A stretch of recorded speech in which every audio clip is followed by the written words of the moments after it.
Oh, pretty homeowner this day. Alright.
I forgot what state it's in now.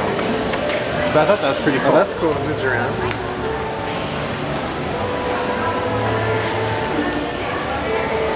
Like, doesn't it kind of lunge and open its mouth and go rawr and stuff too sometimes?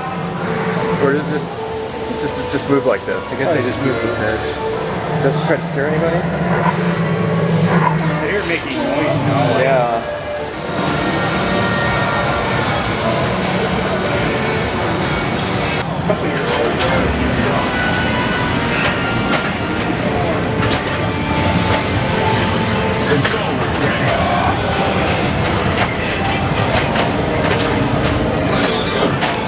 Hey, help me get the ball back into play. Help!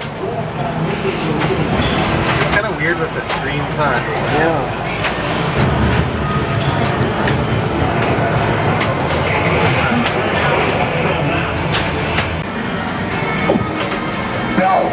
No different. Only different in your mind. Oh, it's stern.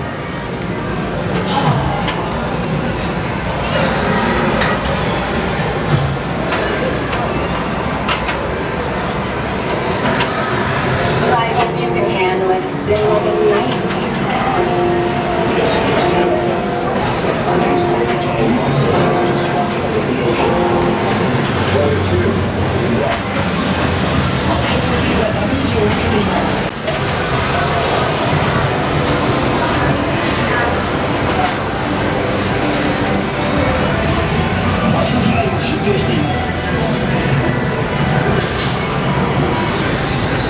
I've never seen that Ghostbusters one. It's pretty cool. Yeah. Oh, somebody left their trash on there.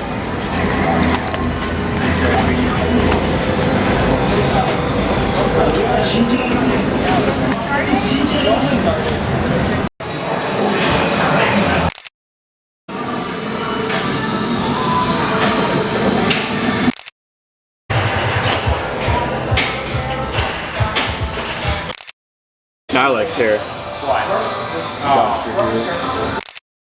There's that, and it's got like an electromagnet to like pick up the ball. Is that a young iced tea?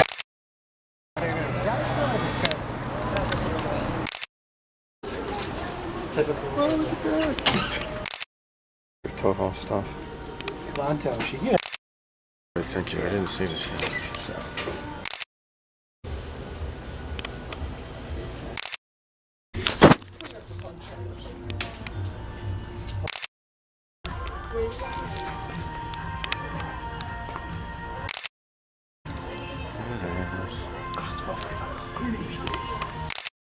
National side, so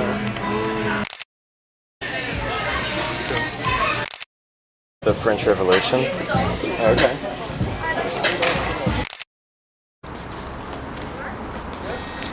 Got it back here. All right, ready? 1, 2. Up on. There you go. Sorry. Ready? Hope everybody has the. Go back. Oh, we don't want that then. Okay. 1, 2. Cheese. They're really into anime.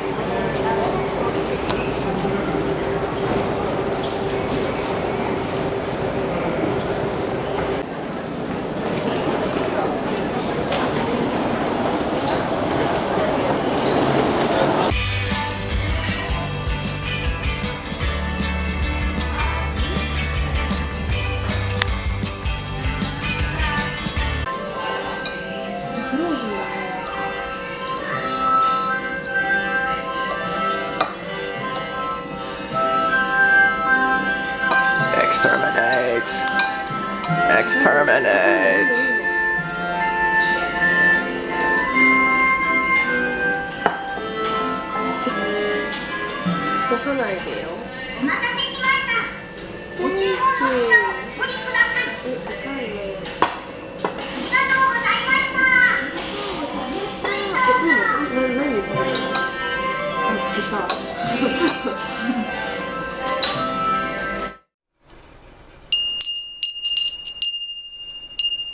So this is the sound of summer in Japan. I have wanted one of these for quite a while now, and my wife kind of surprised me and she got this for me. It was pretty great. So when I came back from my trip to America, this was waiting for me. So it's cool. It has like little, it's glass and it has like these cute little goldfish swimming around. And so this has the I don't know, just like what you would see here, right? Fta is like just a paper, right? With a neat little underwater design, right? Because those are fish floating around in there. He said as he sneezes. So, gosh, yeah, I have not been back to Arizona since it's been 13.5 years. And so, yeah, in 2012, in January, we moved to Japan, and just a few weeks later, my mom died. And I did go back in like that March and spend some time with my dad. And I hadn't seen him since then. 9 years ago, when I worked at Aoshima, I went to America for 1 week and had that once in a lifetime opportunity to visit the Kentucky Wonderfest, and that was just a really fantastic experience. And went around the Los Angeles area to what are they called? There's like, of course I went to Pegasus Hobbies and Brookhurst Hobbies and another one, I forget what it's called. But anyhow, yeah, that was in 2016. And so at that time, you know, it had only been about 4 or 5 years since I had moved to Japan, and really I wasn't homesick at all, like ever since I first came here. Just really, as soon as I moved back to Japan, just been really happy to be here, and really not homesick at all. So yeah, so I do live in Japan. I don't really make that totally obvious with every video that I make, right? I don't like those, oh, YouTube, it's, you know, I'm in Japan and you're not. I don't really like those type of videos, but if there's something interesting when I'm out and about, I will take a video of stuff like that. So I just want you to know that, you know, a lot of the people attitudes, they think that they're better than everybody else because they live in Japan. I'm not better than anybody else because I live in Japan. I'm only better than other people because I'm a Linux user. That's the difference. So, yeah, so I was kind of talking with my dad about visiting and taking my daughter. And, you know, summer after summer, and I'm like, you know, it's just, just wasn't working out. Wasn't able to save up money at all. And so I kind of worked out a deal. I said, look, Dad, like, I just, something is always coming up. I just cannot save for a trip to America. On top of that, it's just way more expensive to fly to America than it was, you know, when I was living in America to fly to Japan. It used to be like $800 US to fly international. Now it's like almost twice that amount. So I said, look, you know, if you want to see, you know, you could come here. But by that time he was becoming more and more immobile, and I said, well, if you send us the money, then you stay there, and I can come with my daughter and come visit you. So he was like, yeah, that's a good idea.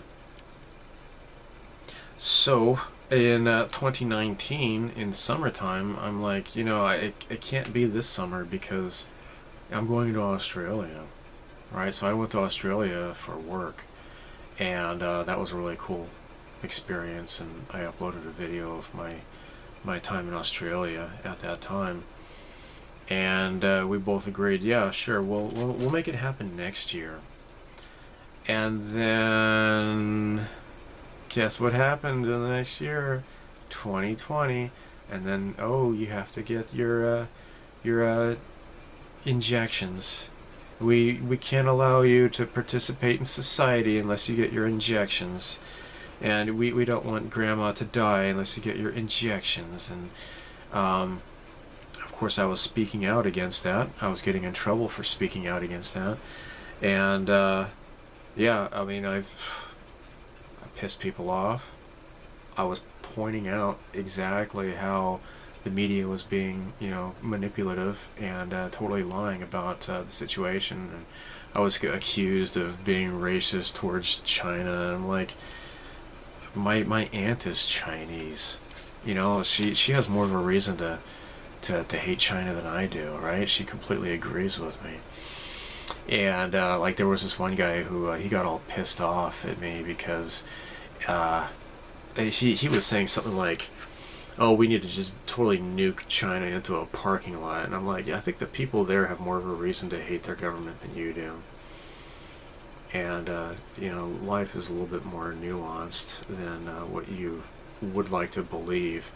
And I haven't heard from him since. And it was somebody I really enjoyed talking with, but he even sent me some stuff here, and I had sent him stuff too. I can't even remember his name, but yeah, I haven't heard from him. So anyhow, yeah, the whole Wu Flu thing happened, and so that had to kind of die down with all of this. You can't fly unless you get this crap, and I wasn't about to expose my daughter to that, or that, you know, you have to sit on a plane and wear a stupid useless mask for 12 hours straight or something like that. No, sorry, I refuse to participate in this crap. Again, it's just the whole Hegelian dialectic. Luke Skywalker did not defeat the Emperor until he threw down his lightsaber and said, you know, I refuse to play your stupid games. So that was my policy. So finally this year it was able to make it happen. Okay, so the idea was I was going to go to Arizona with my daughter, stay at my dad's place, and maybe take a day trip up to the Grand Canyon or so, and kind of show my daughter around a little bit. hopefully, preferably, you know, take my dad around to some different places as well.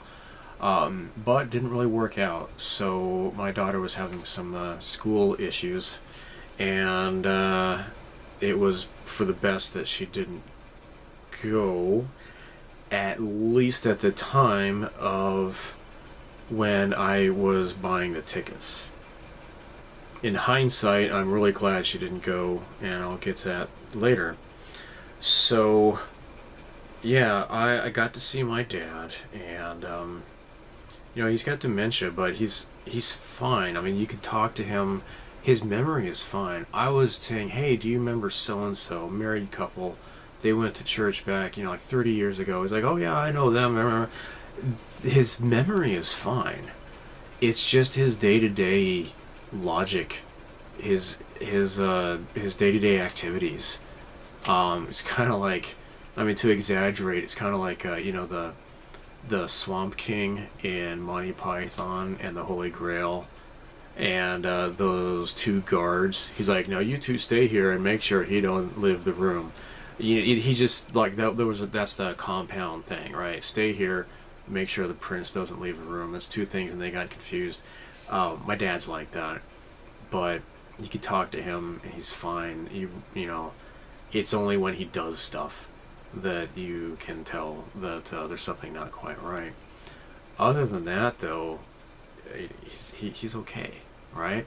The thing is that he had a couple of mini strokes, right? He had a couple of urinary tract infections, and for elderly people, in case you don't know this, a urinary tract infection for an elderly person can cause like severe hallucinations. Like, he was like having these visions of like doom trains, you know, ghost trains or whatever. Doom train, that's Final Fantasy VI, right? That Sabin, he did that pile driver on the Doom train, 9,999 hit points of damage or something like that. Gosh, I'd like to play that game. Final Fantasy VI, that's probably my favorite one. That's like pinnacle Final Fantasy. 7 was, it's okay. The story was okay, but, you know, and then after that it just went downhill. But I digress. Yeah, it's just that kind of stuff kind of accelerated his dementia. I guess he's got Parkinson's, and although he's not like shaky or whatever, it's just hand-eye coordination. I don't know. I mean, he can write his name and stuff. You don't really see everything immediately, right? And that's what I had been told prior to going there. The highlights of my trip to Arizona. You've already seen, I went to those stellar retro game arcades. There's the Outpost, brand new, don't want to judge it too much, right? It would have been cool if I could have had a beer there or something, but they hadn't gotten their liquor license. That was kind of cool. The best, though, by far, is Starfighters. And if I was living in Arizona, holy crap, for $15 from like 7 p.m. to 11 p.m. for 4 hours, all you can play. They're all set to free play. Holy crap, what an experience. Some of the stuff, you know, like they were having to fix, like I was playing Scramble, and like the monitor just went like flat on me. I'm like, oh crap, whatever. I kind of wanted to play Scramble. Another thing was like Road Blasters, like the trigger button on the steering wheel they weren't working, so I couldn't use the super weapons. But for the most part, they were all working or really good condition. R-Type was a little bit dark. The monitor was a little bit dark, but overall, though, fantastic. There was just so many games I didn't even get around to playing. And you know, like after 4 hours, I was taking all this video and photos and everything. Plus, I was playing. It's just so cool. It's just, and in that video, I didn't even really capture, but like there was like this little section of the ceiling that was up above, and they were like projecting like these 80s teen movies, and I think it had Phoebe Cates in it. It was a movie I'd never seen before. It's just, there was just so much. It's just visual overload, and they had like all these like Star Wars toys, Buck Rogers toys, Battlestar Galactica, Space 1999, all these vintage stuff, and of course there's all these really awesome movie posters, and of course The Last Starfighter, they have a movie poster of that. There's just so much that I think that's like a 20 or 30 minute video that I took. I just could not capture everything in that one video. Fantastic. And Jacob, the guy, I mean, if you watch the Starfighters, they have a YouTube channel. Got to talk with him. You know, I told him in advance, I left a comment on their channel, like, hey, I'm, you know, coming to America. I live in Japan, and I'm really looking forward to seeing your arcade. Got to talk to him for a little bit. Really cool guy. So that was really cool. Got to see my friends. I haven't seen them in like 13 and a half years. Now, this one friend, Lou, I see him like at least once a year. Of course, he wasn't able to come during the whole Wu flu nonsense, but otherwise, yeah, he comes to Japan like every like 9 or 10 months or so, and like not even a year goes by, and he's here again already. Plus, his mother-in-law lives like not even an hour's drive from where I live. So yeah, really cool. Of course I saw him, but it was really cool that I saw other friends I hadn't seen in quite a long time. They were the ones I was going to those game arcades with and such. Of course I got to see my wonderful, goofy, very intelligent, lovely young cousin. Right, so my uncle, he got divorced like, I don't know, 40 years ago or so, and he recently remarried, like, you know, like 15 years or so ago, started a new family. So I have a cousin who's like 15, and she's such a goofball. She's so cool. She's an excellent violinist. She showed me her snake, right, and she's like, yeah, I got this pet snake, because my uncle, he can tell like which snakes in the wild are they're not gonna bite you, right, and they can be friendly. So she has a pet snake, and I'm like, so what's your pet snake's name? She's like, oh, it's Checkers. I'm like, so it's not Mr. Snakey? No, it's Checkers. It's not Professor Snakeworth Snakington the Third. No, it's Checkers. Well, how about like Rear Admiral Snakely Von? No, it's Checkers. I'm like, okay, fine. Checkers is a cool name. I give up. That is a cool name for a snake. And then she's got like this butterfly collection. You know, 'cause she's really into insects. My daughter's really into insects as well, right? But this girl, she has like a butterfly collection, and like these beetles and stuff. They're all like impaled into like these boxes and stuff like that. And I told her, yeah, just if you see my daughter, don't show her that stuff. It's just like, yeah, I mean, my daughter loves insects, but she would be like really grossed out about that. I mean, it's just like, hey, you like dogs? Well, look, here's pictures of dogs being impaled on the streets in China during their dog meat festival, you know, like they're skewering the dogs alive and stuff, all that barbaric crap. You don't show that to a dog lover, right? And that's just kind of gross. So I've always thought that butterfly collections are kind of morbid. It's like, oh, look at this beautiful butterfly. I'm going to stick a pin through it and, you know, make it, they only live for like 3 days, right? But now their life is even shorter.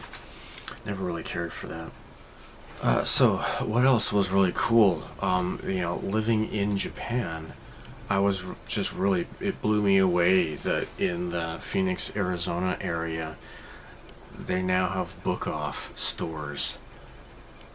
And I went into there and I'm like, wow, this is so freaking cool. That was just amazing. And it's just like, not even, of course they had like books, like English language books, right? But they had like all these, and of course they had CDs and everything, music CDs, but they had stuff from Japan. Like, of course they had all these anime figures and stuff. Like, there's so much of that anyways. They just, I guess they just buy so much of that, they just ship it to America. But they also had like import, like Japanese Famicom and, you know, the different import games and stuff. And I'm like, wow, this is really cool. I just, that would have blown me away when I was living in Arizona still. Also, Daiso, 100 yen store. Although, of course, it's not 100 yen in America. But, yeah, they have Daiso stores there. I thought that was really super duper neat. So, as for the rest of the trip, okay, on to the bad stuff. So, you know, every family's gotta have, like, just that one person. Almost always it's a guy, I guess, who's just, like a real downer. Now, when I was a kid, I had this one uncle, and every Christmas, he would kind of hang around for like maybe a half hour or an hour or so, and then just he would be gone.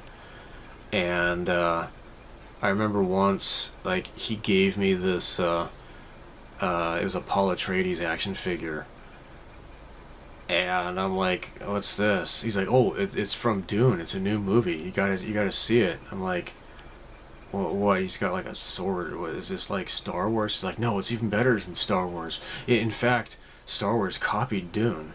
And I'm like, wait, I thought you said it's a brand new movie that's coming out. And he's like, no, it's a book that was like written back in the 60s. And like, the 60s, you mean like, you know, like the monkeys? And he's like, Greg, you know, whatever. I think probably that guy could have been potentially cool if I wasn't just a dumb kid at the time in the 80s.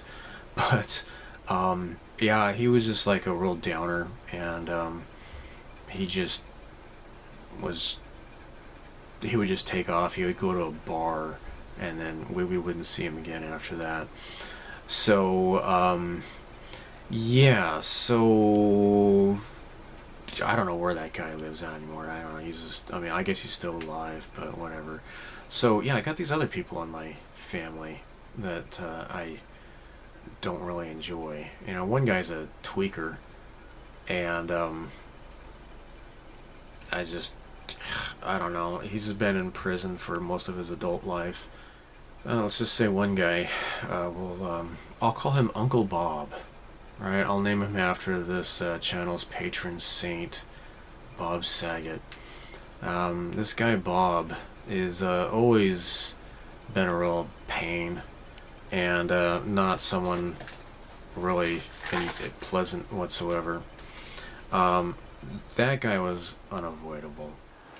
So yeah, there's this guy, call him Bob, right? I often refer to him as the toothless mooch. So,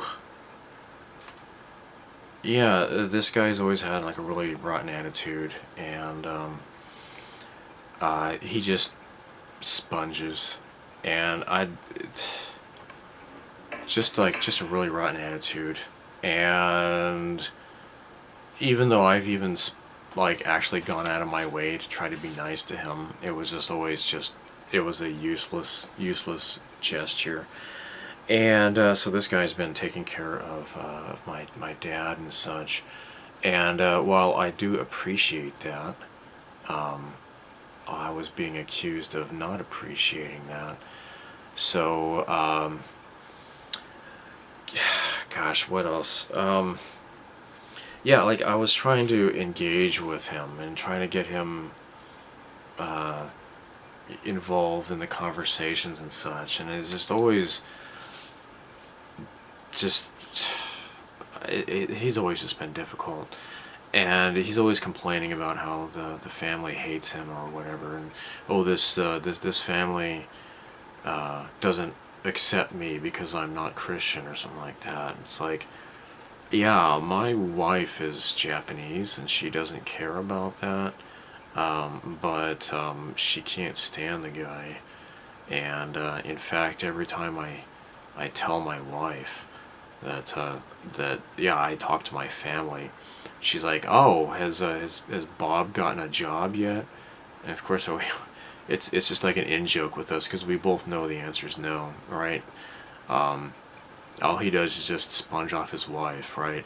So it's like, you know, if you want your, you know, the family to respect you, you know, you might try getting a job, right? Maybe support your wife for a change.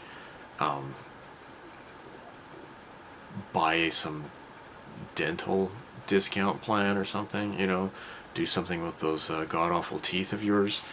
But like,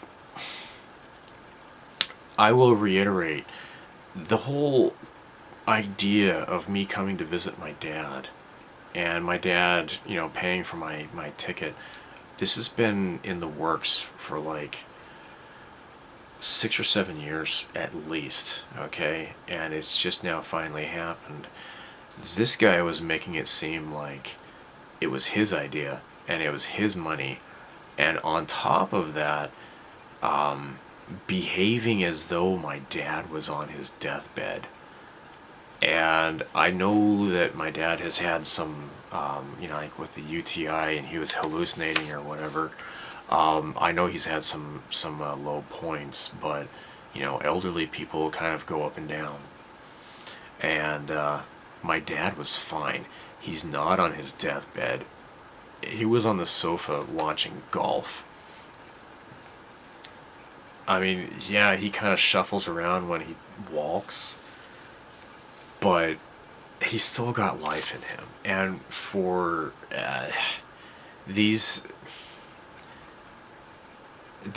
two people to get on my case about, you know, oh, you're, it was always framed as like, oh, you're running off with your friends or whatever. It's always so negative, always so negative. I was happy to see some friends I hadn't seen for 13 years or something, right? And it's always framed so negatively every time.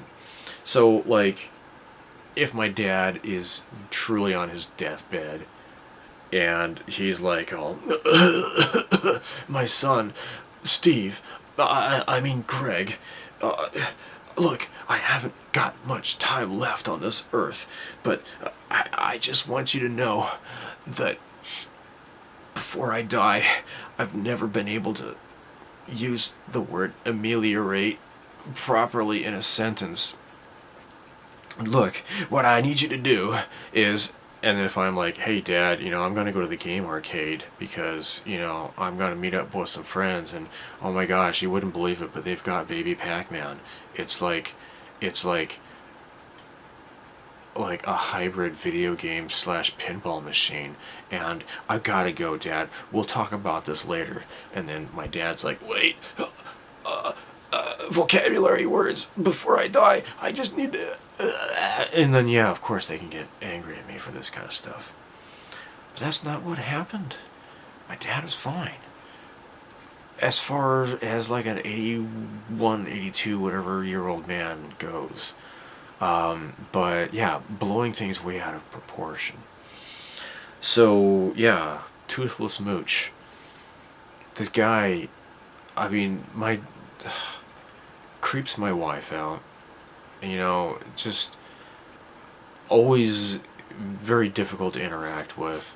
Always aloof, right? Whenever we would have family get-togethers, this guy is always like, you know, on the kitchen table with his laptop and avoiding everybody, and yet he, you know, people would go out of their way to try to talk to him and he would just blow everybody off. So yeah, kind of crappy. So fix your teeth, dude. I mean, it's just like, get a job. I don't know what, maybe he has a prison record. I don't know.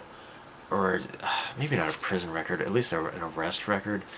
I don't know what his excuse is, but I don't ask. You know, don't ask, don't tell. All I know is that for 30 years he's sponged off his wife, and I'm sorry, but I cannot respect that.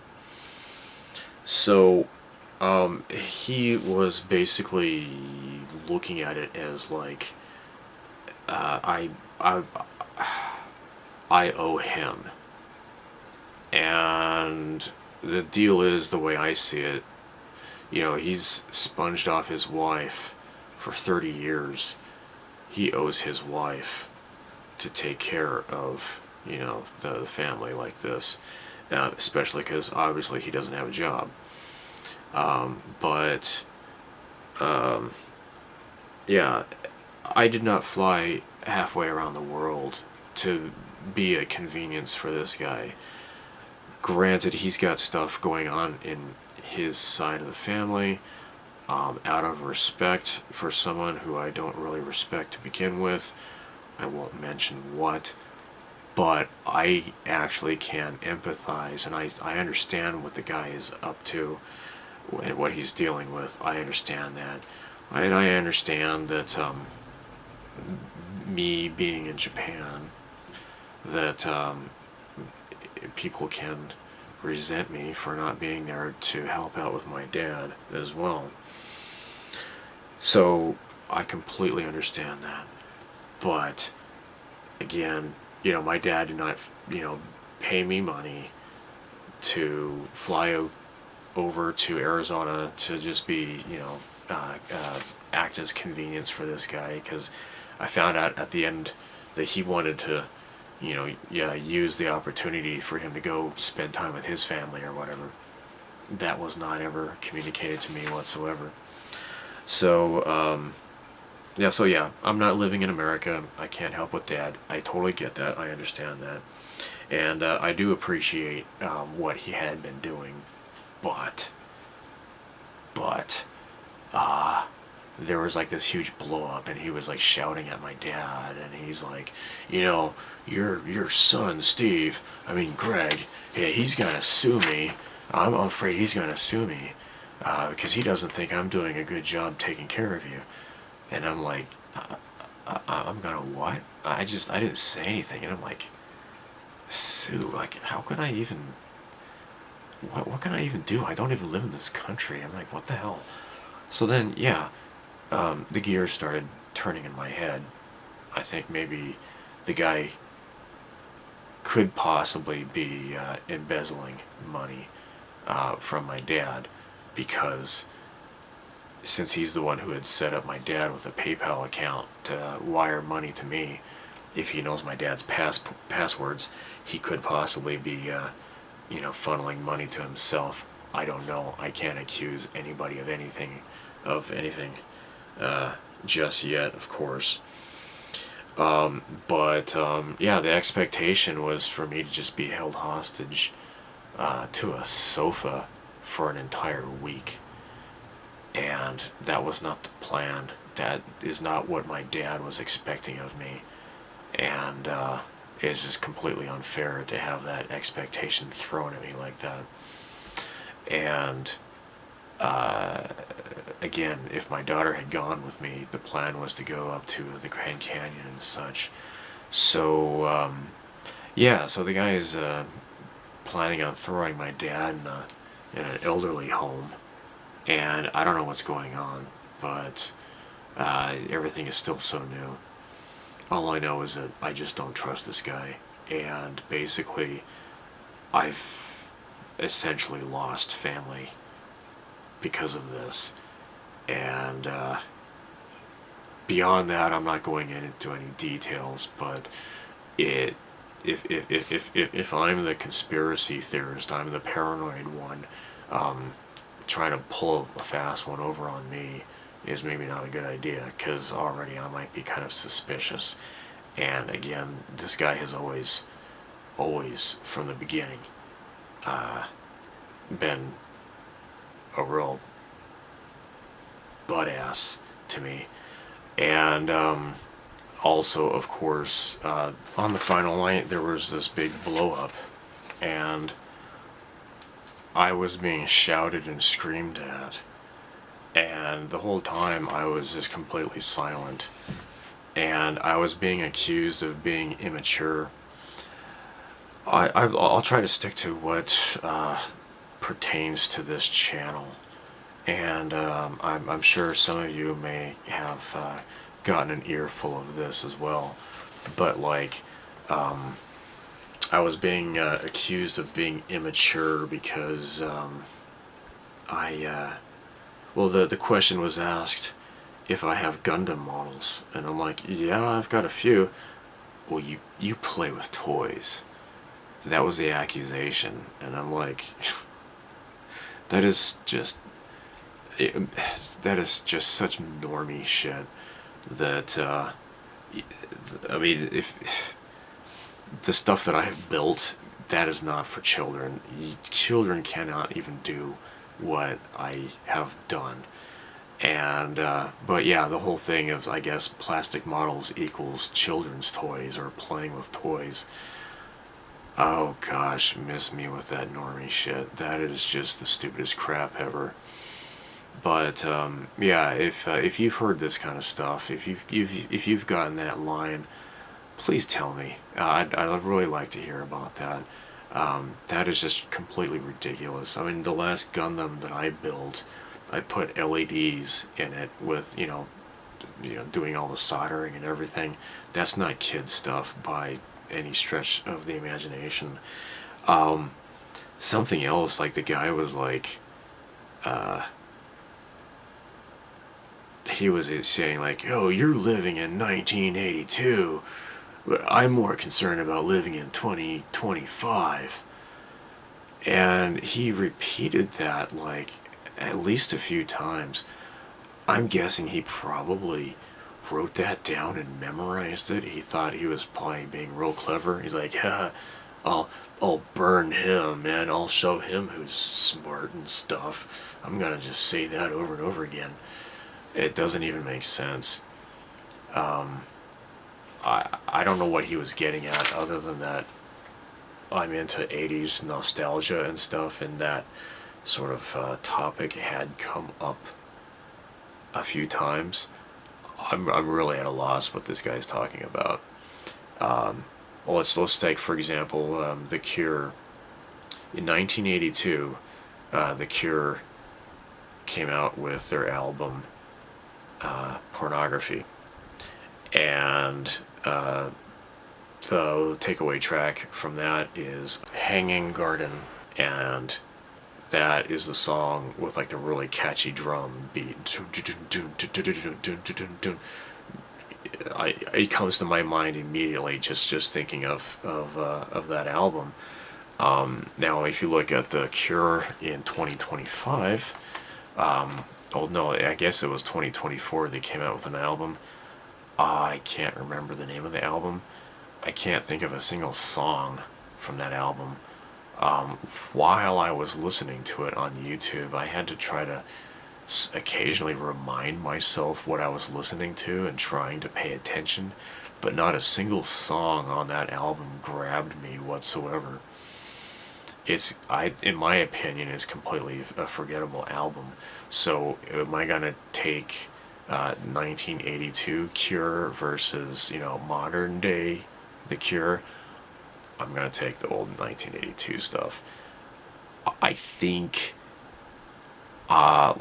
something retarded I heard during my stay was something like, nobody plays Pac-Man anymore, and I'm like, actually, yeah, I play it pretty much every weekend while I go shopping with my wife. Man, I've got my Neo Geo Pocket Color.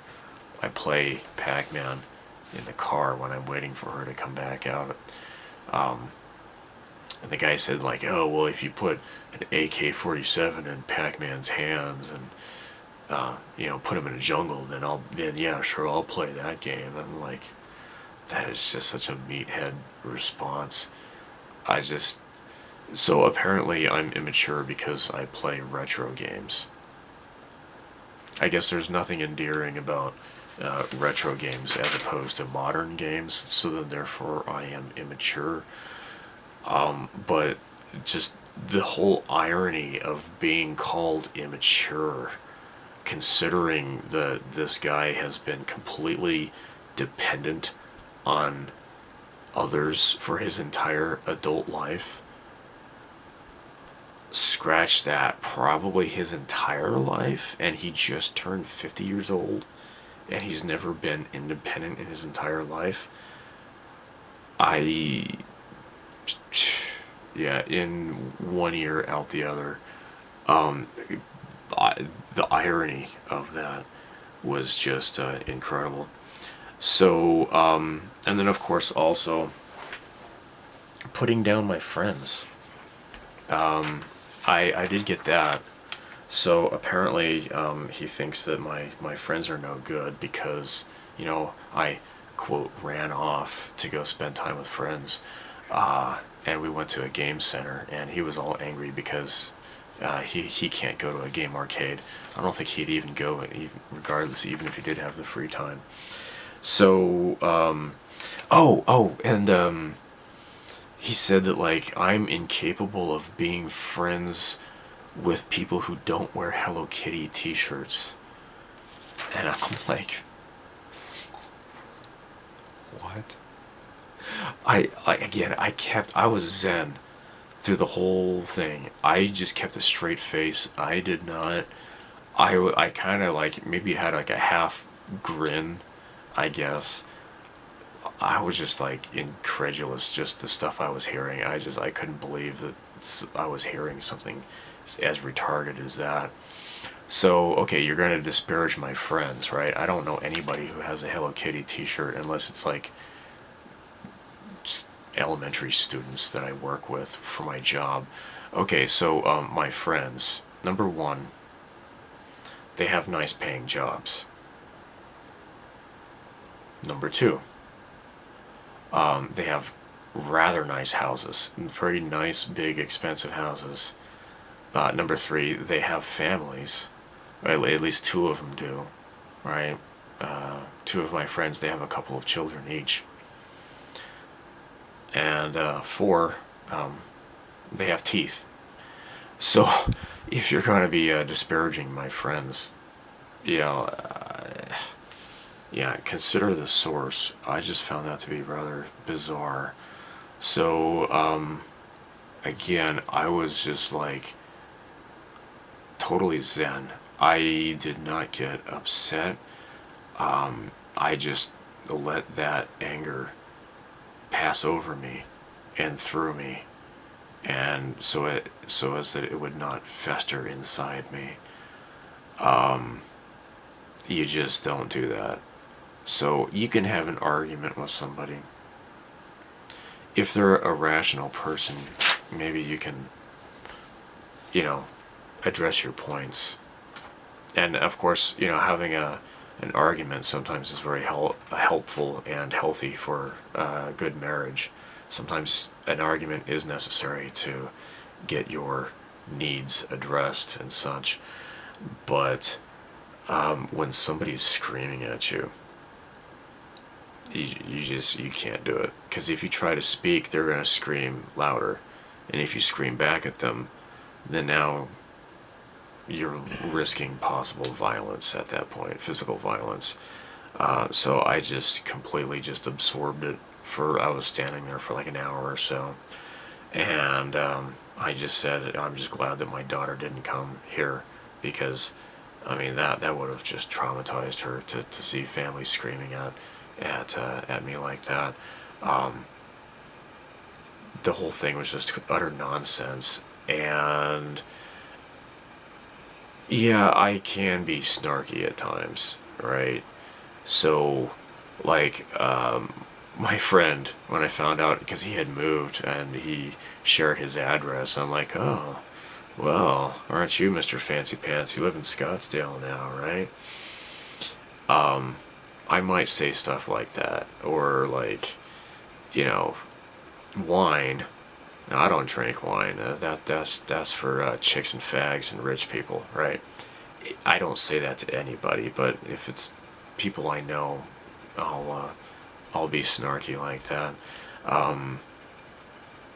I just mentioned that I was kind of surprised that there were no wristwatches when I went to Target, and I had decided I was just going to use my Japanese cell phone and just go by Japanese time and do the math in my head. And when this guy had said that, well, they have watches at Target or at Walmart, the first thing I thought was like, I did not fly all the way to America just to go to frickin' Walmart. B, I really didn't even need that watch that much anyways.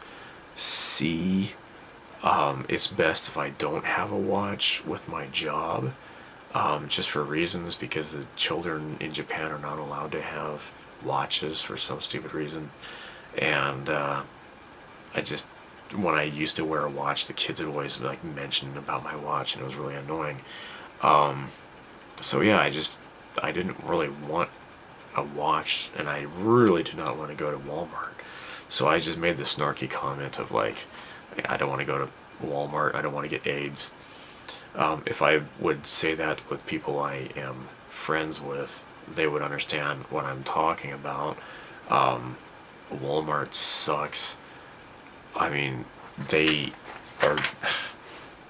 the reasons why, you know, so much production has been outsourced to China, and you know, like if you want a Black & Decker toaster oven, now it's made in China, and you get to save money while it burns your house down. Isn't that nice? Walmart sucks. They bully their suppliers. I mean, there's entire documentaries about how rotten Walmart is. And I'm just glad that the normie conservatives are finally opening up their eyes to how crappy that company is. Of course, they'll come out with like these t-shirts that say, 1776, or I have a gun, or whatever. All that boring crap. And then people would say, oh, hey, this giant mega corporation is on my side, when they completely are not. But yeah, because I mentioned that, you know, Walmart gives you AIDS, even though nothing was said at the time, on that final night during the whole blow up, I heard about that and how terrible of a person I am because I said that. Something else was like 2 decades ago, I said that rap music appeals to the lowest common denominator. Yeah, I stand by that. I hate rap music.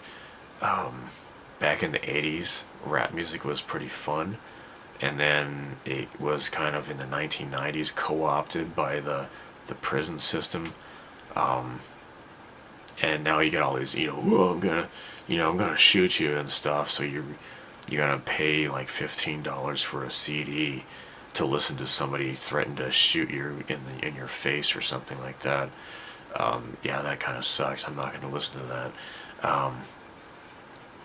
I don't know. I mean, I had written everything down. I'm not going to go into all of those tiny details, but I'm just telling you that it was pretty just mind-numbingly stupid. This constant barrage of retardation for like over an hour or so, and it was all for nothing. So kind of makes me not too keen on going to America, although I would like to go back though. Do not want to see these other, you know, family members that I'm talking about. My wife did not want to see them, and now she really doesn't want to see them now. My daughter is, you know, frightened of them. I'll make a way to maybe see my dad again, maybe next year, but avoiding certain people. Alright, so I have gone through 2 different cameras and two or three different batteries. Now it's time to talk about some fun stuff. So there were some packages that friends were going to be sending me, and I told them, hey, you know, hold off on those packages, sit on them, and I'm going to visit Arizona in August, so send me this stuff to my dad's address. So while I was staying at my dad's place, I picked up some packages, so let me show you those right now.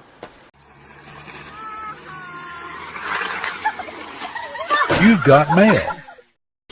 So while I am finished packing after my trip to Arizona, I'm still still mentally unpacking pretty much. I know it must sound really bizarre, and people, if you're watching this so far, first of all, thanks for listening to me kind of rant about this stuff. But you might be saying, "Hey, Steve, Greg, you're having me on, right? Who would just scream at you non-stop because you like retro games, or you build models, or you spend a couple of days out of the week to spend time with friends and such? Surely you must be kidding me, right? Well, A, don't call me Shirley. Don't call me Shirley. And B, yes, I am that serious. It was just really just bizarre. And again, there's more I won't get into here on the channel, but the stuff that directly affects this, it's pretty much it. I've lost family members because I like Pac-Man. It kind of boils down to that. And the expectation is like I'm supposed to be like remorseful. And it's all just because of this stupid assumption that my dad is about to die any minute or whatever, which he obviously isn't. And we were already making plans on, maybe visiting again next year, and this time would be with my family. And but thanks to that psychotic episode, yeah, I think that there are a couple of less family members that I would be visiting. And I just don't want to interact with them whatsoever, because people who I thought I could trust and just have, just normal dialogue, it's everything I said was just like thrown back in my face, and it's just bizarre. And that's just how this guy works, though, and he's a very extremely manipulative person. So this is another reason why I was screamed at, apparently. So I have friends who sent me stuff, and I guess that makes me immature, right? If I want to be mature, I need to sponge off my wife and sit home and play computer games, but definitely not retro games. It has to be like modern games where you have to pay and get nickel to dime to death for DLC, and buying a game that you like, once you load it in, it has to download. The game itself doesn't work, that you have to download first because everything is online and all that bull crap. Obviously I'm just a horrible person. Well, now what am I looking at here? Alright, so my friend Ryan sent me this. This is a Raspberry Pi 5, 16 gigabytes. Now, I've already kind of popped this open before. This has a fan in there, so no more warnings of overheating or whatever. I should have gotten a fan, because I do have, okay, the first one I had was a hand-me-down Pi 3. It could run, like 16-bit stuff just fine.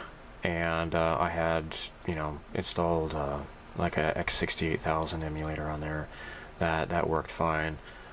Most arcade games seem to work on there just fine as well. Then I got, I had a build of Ubuntu Mate that I used, but it was like really unstable. I do have Pi 4 with, I believe, 4 gigabytes of RAM, and I use that to watch like YouTube on my TV. I like having a keyboard and everything and a mouse when I'm using YouTube. So yeah, that is really nice, although I have not done anything with like emulation on that. I have Raspbian OS, or I think it's called Raspberry OS now. It's a derivative of Debian Linux, so it works nice. It's stable, right? My old Pi 3, I gave it to my friend in Pennsylvania, and I don't think he's even touched it, unfortunately. But this is a Pi 5, so my friend actually built this thing. He got all the parts he ordered the parts and he built it. He said it's actually cheaper that way. This apparently has a reset button on there. So, you know, this is where the SD card goes. It's got the USB on here, and it's got the USB power. And this is what's really cool, though, is that... Oh, actually, no. No, sorry, this is, yeah, this is HDMI output. Yeah, that's what this is. That's what this is. And this is the power. And look at that Raztech. So this is definitely going to have the proper voltage to run properly. Really, really cool. There was a... Oh, yeah, he put this in here too. It's a 32 gigabyte mini SD or micro SD, and this is probably a card reader for the micro SD. Yeah, that's what that seems to be. And he put this in here. I don't know what this is for. I don't know what this does, what it's supposed to undo or whatever. I mean, obviously I know it's a Phillips head screwdriver, but it has the manual and everything. And so, yeah, this is really cool. So yeah, I got a earful of crap about getting this thing too. You know what? It's just, it boils down, I think, just to jealousy, because, you know, I seem to be kind of well liked. I pretend to be anybody's friend, or popular for that matter. I do know that people who like me, they really like me, and the people who do not like me, they extremely super duper do not like me. And I'm okay with that, because I don't try to be everybody's friend. So anyhow, that was the one package I got. Let's see if I can show some other cool crap here. And oh my gosh, hold on here. Stuff is gonna slide off here. Okay, let me get this out of here. Alright, so my friend Kevin, oh my gosh, look at this. Crom. To Greg, thanks for being a Tron fan. And I forget the name of this actor, but my friend, he went to it was the Phoenix Comic-Con, or whatever the hell it's called nowadays, and he got this signature for me. And not only this, but Yuri, right? What's her name? I forget her name. I can't read that. To Greg, right? She died. She passed away. So she was, these two were at the Phoenix Comic-Con, and yeah, he got me these signatures for me, and that just really blew me away. So these, in conjunction with, because I had Bruce Boxleitner sign my Tron DVD, now I have this. So, I mean, the actor who played Ram, I guess I can get his signature, and then the elusive Jeff Bridges. That would be pretty cool. I'm kind of disappointed with Jeff Bridges, because, I mean, I always thought he was kind of based. He always kind of struck me as like a real libertarian type. And then he did that whole Soy Boys for Kamala Harris, or whatever it was called, and I'm like, really? Because this guy has always kind of seemed to avoid politics, and then he did that. I'm like, what the hell? Alright, so moving on. This is another more neat crap from my fellow immature friends. I got this from my friend Franco, who, he's so immature, and he builds Gundam, and he actually works in Hollywood, and, you know, he's done props and stuff for like Ghostbusters Afterlife and Ender's Game and a whole bunch of other movies. He designed I guess the forearms for Thor in the first Thor movie. So yeah, he's obviously really immature, just like me, and he's so immature that he makes a living off of it. Isn't that immature when people have jobs and they don't mooch off of people? So this is the green strawberry photo etch for the Enterprise D.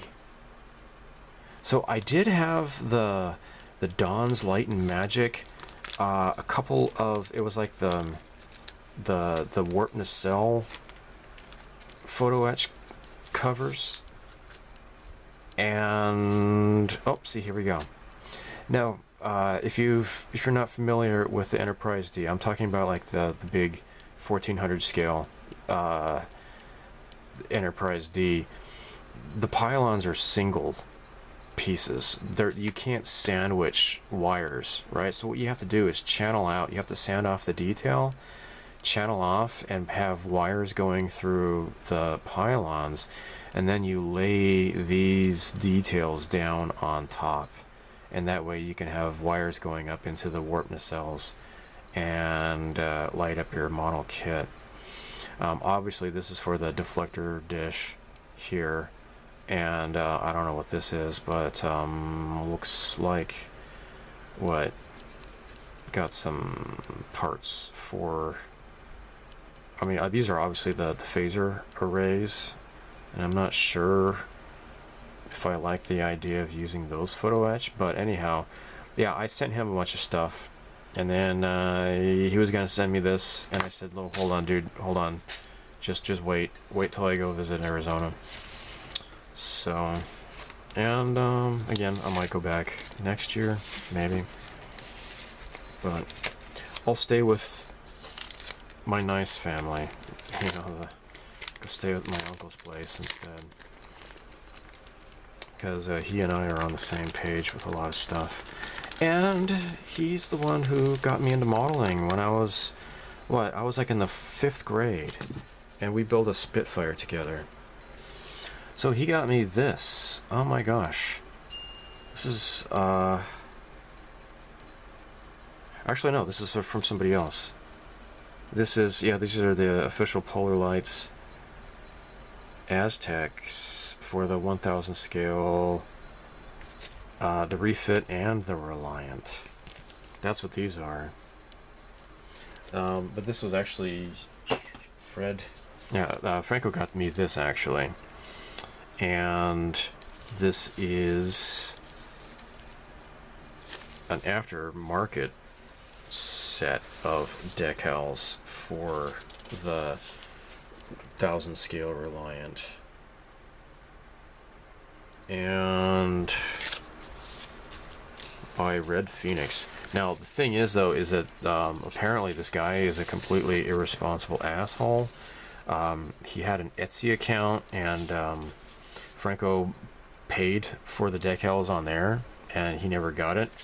The guy marked it as shipped, and he never got it, so he had to fight for his money back, and then he got this on eBay instead. So I would like to look at like the comparison of how these really match. I'm wondering, since this is like homemade, this might actually be better quality than the Polar Lights decals, just judging by how crappy Polar Lights decals tend to be. And I'm speaking with like really recent experience working on this Enterprise D here. What's going on here? What is this? Crap, I'm gonna have to touch that up. Looks like something happened there. I'm not quite done with that, obviously. So, golly, look at this. Wow, that looks actually kind of nice. Really nice. It's very, very nice. I think I have to spray this with decal bonder, I think. So they have this all separated, so you're not going to be touching each other. And of course, I don't care about this. This is like the battle damage stuff. Yeah, whatever. I don't care. I think the actual Polar Lights original came like that as well. They had a version that had that. Obviously mine doesn't. But anyhow, this is really super duper cool. And it just kind of just happened at the same time. So, yeah, Fred, he got this other one, the official one for me. And, oh, no, you don't need to see that. It's my bank crap. Alright, so what is in here? Oh, never mind, that was already in there. I just showed you what was in there. Something else. Yeah, he has one of those Cricut or Cricut tools or whatever. He made some Klingon masks. So I have that 537 scale Klingon, and the decals, it doesn't have like that the trifoil Klingon insignia for the wings. But with these, I can actually paint that myself. Wouldn't that be nice? Of course, yes it would. Let's take a look. So, he gave me instructions on how to do this. This is just so fantastic. And also, I happen to be working on this tiny little resin Katinga as well. So, I started this beginning of the year, kind of got slowed down. Okay, let's look at here. Let's look here. So cool. Again, thanks, Franco. I know you're watching. Come on, you. There we go. I just want to make sure to be very gentle with this. Don't want to bend anything. Okay, here we go. Oh.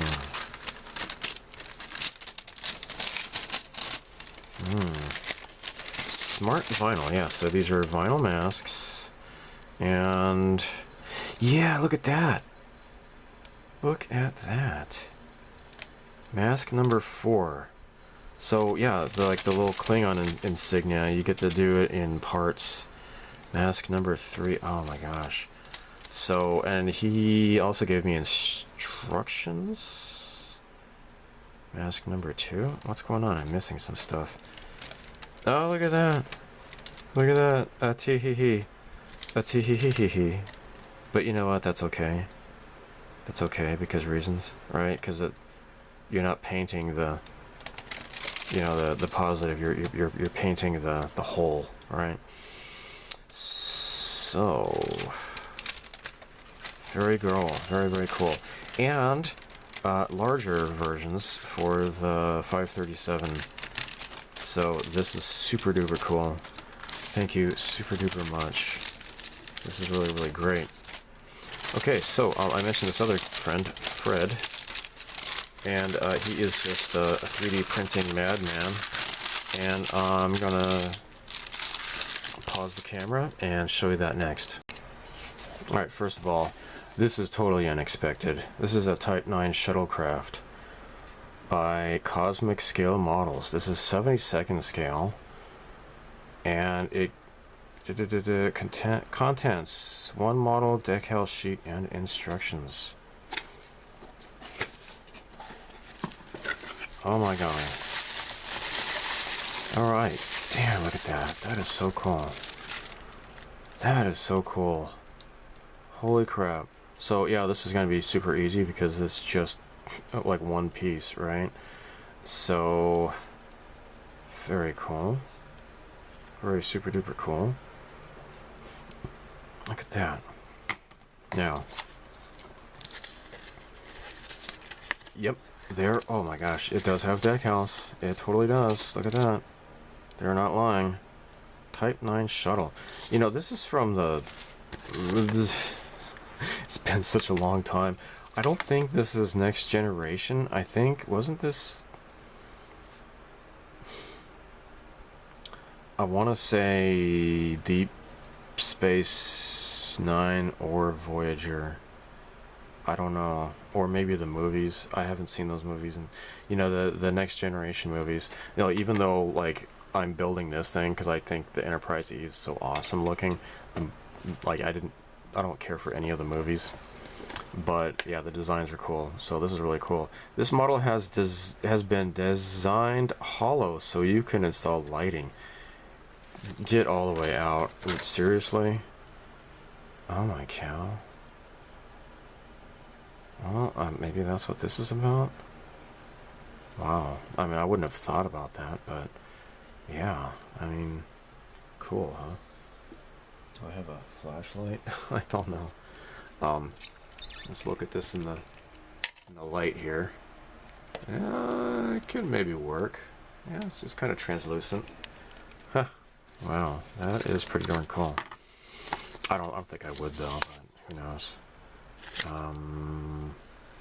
Cut each decal from the sheet and soak water. Okay, blah blah blah. The decals have a clear backing and will not work with dark backgrounds. So that means you could light it. I'm looking through the... Yeah, check this out. Let's look at the light here, guys. The light shines through there. That should work. I think it should work. Wow. So that's a really big surprise. That he did not tell me he was going to send this to me. So this is really super duper neat. Do like this as a quick build or something. And was this in here? No, maybe it wasn't. What are you doing? Get out of here. Or maybe it was. Stick that in there. Okay. So again, this is from my friend Fred, and he has a YouTube channel. I'll put that on display here. Go check him out. Subscribe, or you suck. Minuteman, and he's got like what? He's got the in this box. I think I saw he's got like a thingy. You know, the thing. Oh well, I guess I'll get to that later. Okay, so he gave me these stands. So look at this. All right, so I got a Klingon one, and I can use this for the 537 Katinga. So these are plastic. These are plastic printed. This is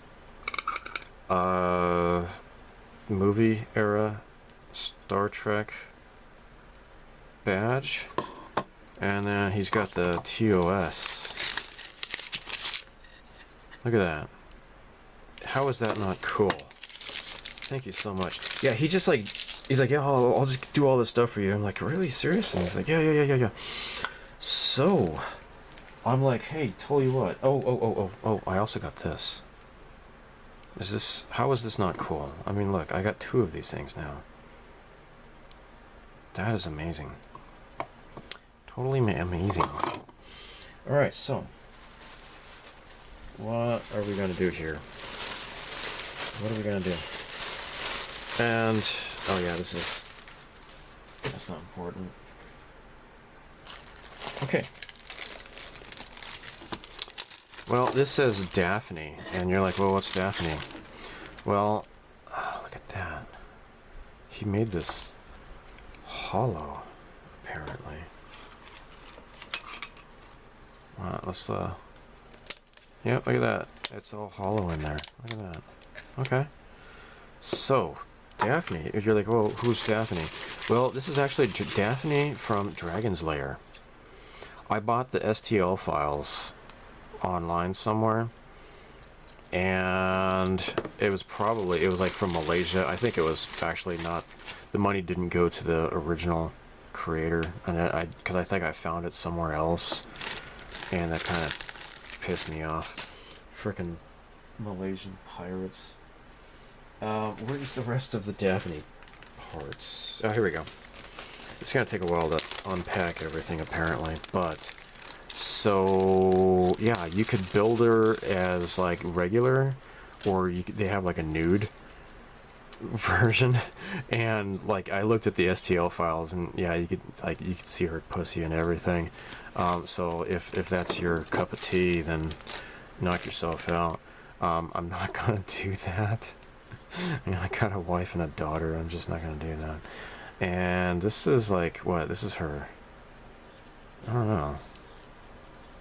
I have to look at the STL file again, see how the parts go together, but here we go. So this is resin, right? Because the other stuff here, that's plastic.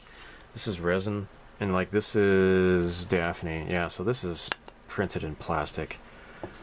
The other stuff here, this is all resin. So plastic one, when you print it, it's like has like a swirly kind of a effect to it, but the resin's nice and smooth, and just like her thighs. I don't like sand. So here we go. She is totally smuggling raisins. Look at those nipples, man. But I think the Dawn Bluth animation is like that too, right? I'd have to watch. I was never good at playing Dragon's Lair. Oh wait, it goes like this.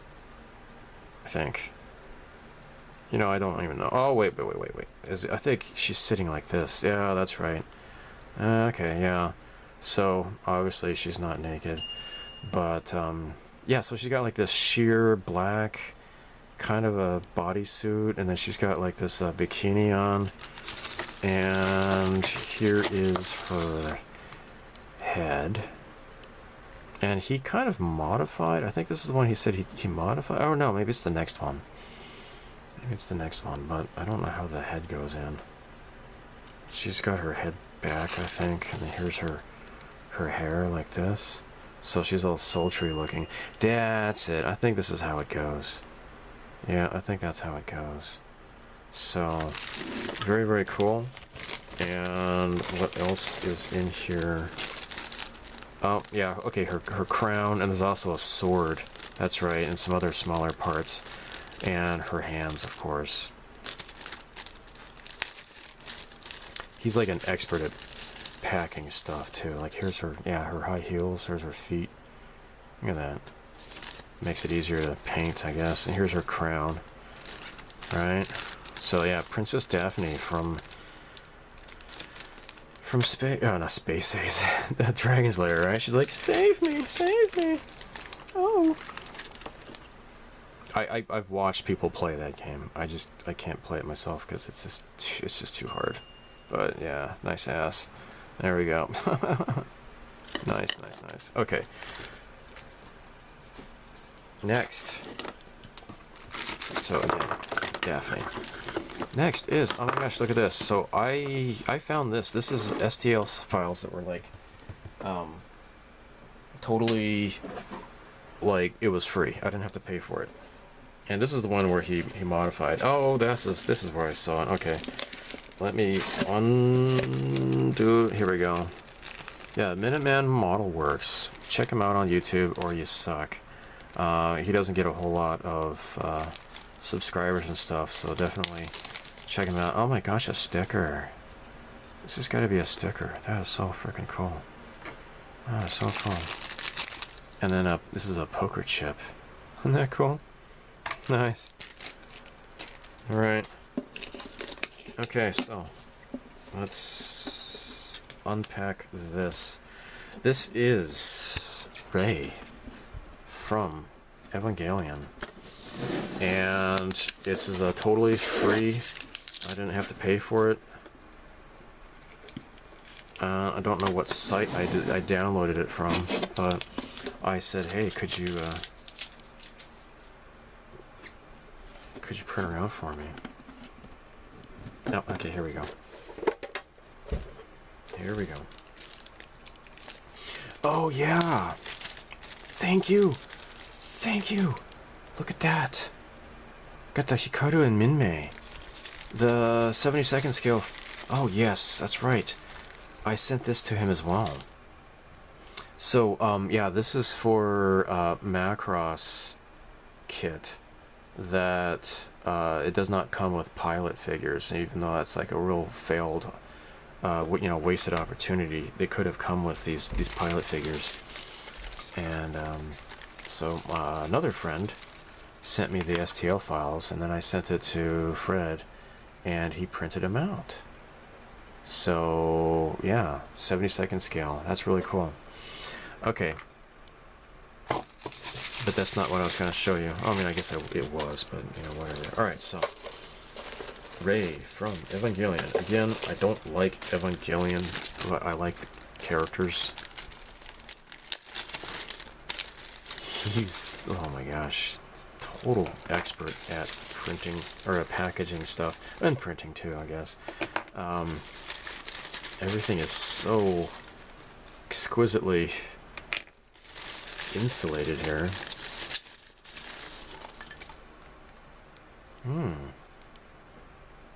There is a bit of a waxy... I've never really done anything with 3D printing before, but... Is that... Oh, it feels kind of waxy. Oh, so does this. I don't know why that would be. Let me know. Yeah, this is all kind of waxy. Maybe they wasn't given enough time for curing it? I don't know. Look at that.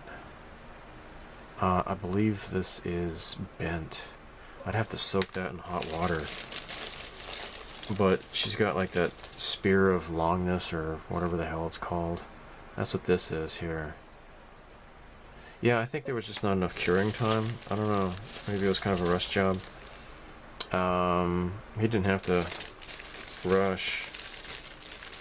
But the print looks okay. So there she is. And her body must be in here.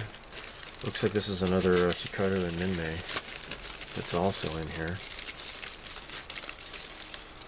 Oh, no, these are, oh. It's a lock of hair? Okay. It says Ray. Huh. Yeah, he modified this somehow. I think he said that, the parts, when the torso, that they don't quite fit quite right. There we go. See, now this feels fine. This one feels fine, so I don't know what's going on. And where are her arms? Oh wait, here we go. But this goes like so, right? I think you said I have to kind of file this down a little bit to get it to fit right. But yeah, and then her head will plug in here like so somehow. There we go. Very cool. Very cool. So that is it for Ray. I think there's nothing else. That is it. Okay, so lastly, the one thing I really wanted to have printed out that he did for me. Got all this tape everywhere here. Okay, I'm gonna clear this off and get back to you. Hold on. Let me show you what this is about. So, this is the Super Ostrich, the trainer Valkyrie from Macross the movie. And as depicted on the box, you can see Hikaru and Minmay. But they just did not have the actual figures for this kit. So that's what I asked my friend to print for me. So these are 72nd scale. And yeah, as it is, the kit does not have any figures at all. So I'm just going to put these in here. Looks like there's 3 of them. So I've got 3 chances to get them right. So there we go. Now, if you are familiar with this is the old tooling of the Katinga. This is the 537 scale Katinga. And as it is, it's kind of lacking in a lot of detail. And let me show you what I'm talking about. I've already started filming some of this. Like, I've been working on just adding detail and piping and stuff onto the warp nacelles here. But here, like, you just got this, and there's like no windows on there. The newer versions, they have like decals you can lay down, and I guess you'd probably want to file them flat to put those decals down. I do not have those decals. But like, for example, like this is completely smooth, and there's like 0 detail on here. I mean, yeah, you got these details here, but that's it, right? So it is rather lacking. So there is a YouTube guy, I forget his name, I'll probably leave a link, but I bought the parts for this, right? So this is like the head here. This is where how this goes here. So yeah, it's totally smooth. This is based off of the old the nothing went with it. You know, it never materialized, but there was Star Trek Phase 2, the TV show. That's what they AMT based this model kit after. After that, they worked on detailing this quite considerably for Star Trek The Motion Picture. So, here we have this, and I got more tape to take care of, right? A lot of tape. This is way more detailed. I mean, just look at this. Fantastic. This is the type of quality that you see on the whatchamacallit, the polar lights, the 350 scale run, right? So yeah, like look at this tower here. It's way better detailed. This is just nothing but soft detail. I mean, like, this back deck is alright, I guess, but that's pretty much it. So yeah, now we have windows here. However, this was not formed properly. I can see here, like, it's like kind of wilted down. It's kind of hanging down here. This didn't get printed properly. I don't think he recognized that when he did the print. I mean, the top part here, like, this is fine. This is totally fine. But the bottom here, it slopes down on either side. So this didn't get printed properly. Now, I happen to have actually another friend of mine who, he has a friend who's like, yeah, my friend has a 3D printer. And I'm like, really? He's like, yeah, send him those files. And then when I found out it was a plastic printer, I'm like, no, don't do it. And then he just wanted to do it anyways. I'm like, oh, okay, fine. It's kind of wasteful, but whatever. Like, look at the difference here. Like, it's all black, but you can see it's like really low def, right? So this is smooth, whereas this one is really rough. Anyhow, let's see how this might fit. Putting this onto here, this actually looks a lot better. I don't know, maybe I can salvage this by, wait a minute. Why is this, this bottom part has to be removed?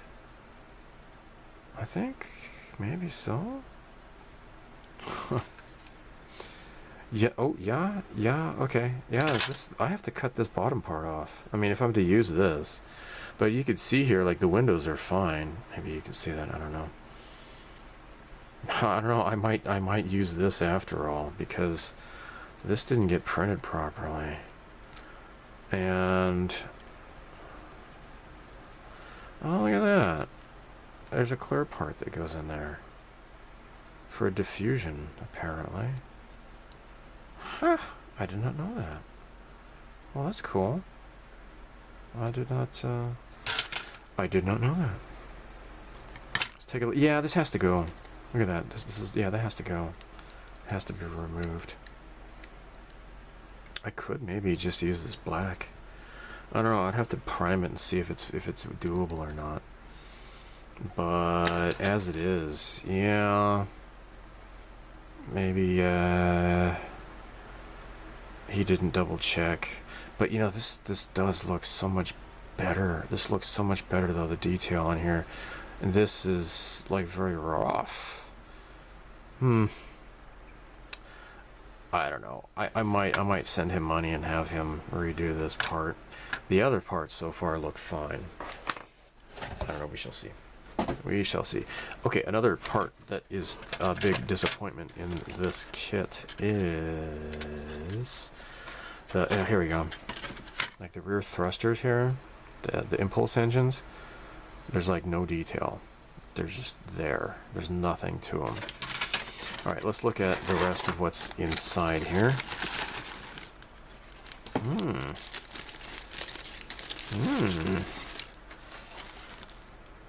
Oh, wow. Okay, what does that go to? It sure looks cool. I mean, that is like really cool detail. I have to look at the instructions, I guess. And there's another one over here. Oh wait, no. Yeah. I know these parts here. All right, so these parts go into. Not here. Oh yes, the sides. And actually, those actually don't look that bad. But you can replace them with this. And they look more better. Nice and deep detail. You can see like the piping and stuff in there. I'm not sure if this is, because it's kind of hard to see through the viewfinder, but that, oh my gosh, that is nice looking. That is very nice. What does this go to? I really don't know what that goes to. And where's the here it is. Oh, okay. All right, here's this back deck. Back dick, as they say in New Zealand. What? Okay, hold on here. So this actually doesn't look bad, but you got this here. That does look a lot nicer. A lot nicer. So yeah, this is definitely good. This is gonna fit in here like so, I guess. Looks like this has to be kind of filed down straight. It's kind of curved. Is that supposed to be curved? Alright, so that's how that fits. And it looks nice. Oh yeah, I can see it kind of. Yeah, this didn't get printed out right. This apparently so far just this one part is a little bit of a letdown. Yeah. It's kind of sad looking. Different types of plastic though. I don't know, I have to look at what that's supposed to go to. Now, I believe this is the photon torpedo firing tube, which goes in here, right? I mean, from the inside here, but it doesn't look like that's to the same scale, though. Now this looks like it's on the same scale.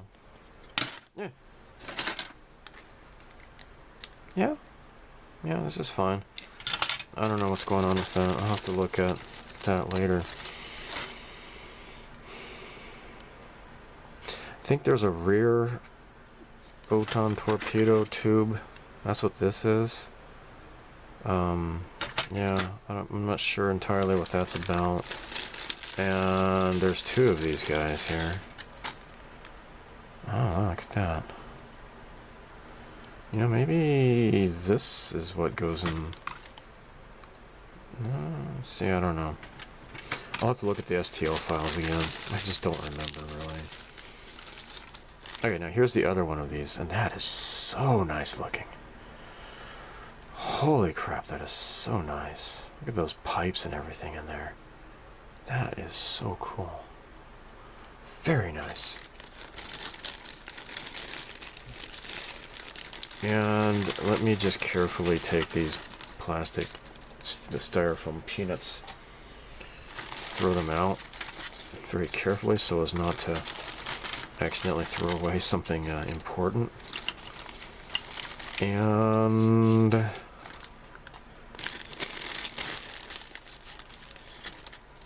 by golly, he did it. Look at this. Oh, wow. That looks so nice. So, here are the impulse engines.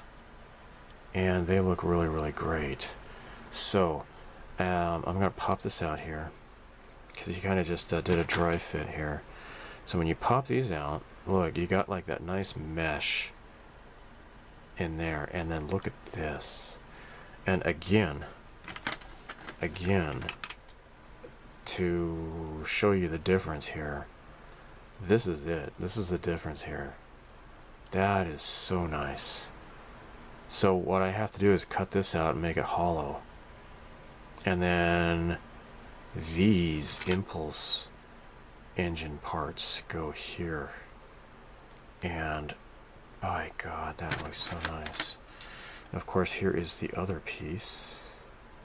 This one doesn't want to seem to fit in there somehow all the way. I don't know what's going on here. What is going on here? Here. Let's see, put it in there right. Anyhow, this will go in there like so. I don't know if there's any shrinkage. See, this one fits in there a little bit better. But yeah, anyhow, that is so cool. So, thank you so much, Fred, for all of this. This is really, really great. I might want to ask to have that one part redone. But look at that. It's got this this clear part in here. That is so cool. Very, very cool. He says as he drops it on the floor. I am a goofball. Anyhow, yeah, this is the only part here. Now, of course, it's got like really cool things here, right? Now, if you are interested, I mean, you could, you know, I just sent PayPal to the guy. I'll try to find his channel. I forget his name. And he just says that, you know, he had plans of doing other stuff for this Katinga kit, but it's just he's not going to get around to it apparently. One thing that really needs to be redone is this here. This is just kind of crap. This is how the kit comes, right? Unfortunately, it is a disappointment. Alright, that he didn't make this, but maybe someday he will. I don't know. The other thing that is lacking in detail is here. There's supposed to be some disruptors here, right there on the underside of the wings here, and there's nothing there. So I'll just have to try to scratch build something, I suppose, and make do with what I got. But yeah, this stuff is really, really cool, what he did do. Maybe this stuff is meant to go into fit inside. Like, it does have like this photon torpedo launch tube here. Maybe it's meant to fit inside this. I don't know. For detail. Nope, that doesn't seem to be the case. Let me fit this one in here. And again, no, nothing is going on there. I don't know what's going on. Anyhow, well, regardless though, the detail up is just really super duper nice. I just don't know what this goes to. It's cool, whatever it is, but yeah.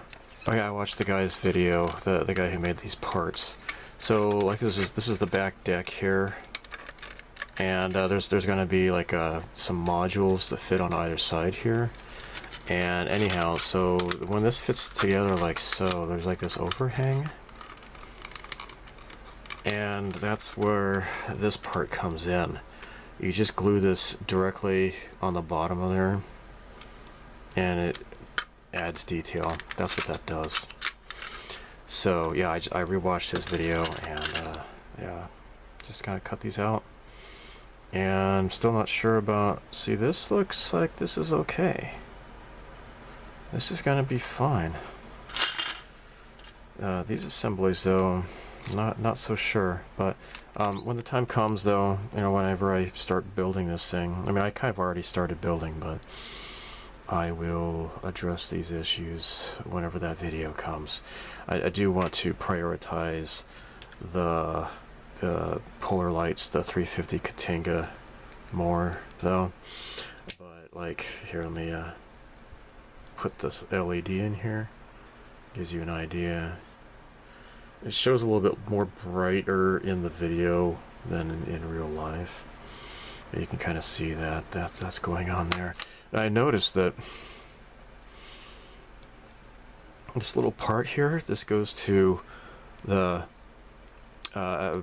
Softbee bottle, the thinner. It plugs right in there. Look at that. So I might use this as a diffuser. I think there was supposed to be a diffuser part, a little cap that goes inside there. But as it is, I mean, this might work out pretty nicely if I can just cut off the outside edge here, and that'll fit right into that hole perfectly. So I don't know. I'll figure that out when the time comes. But yeah, like here are the rear engines here, the impulse engines. That is super nice. Very, very cool. Hey look, another air model special by Model Art. This is number 50, and it's all about the skull and crossbones stuff.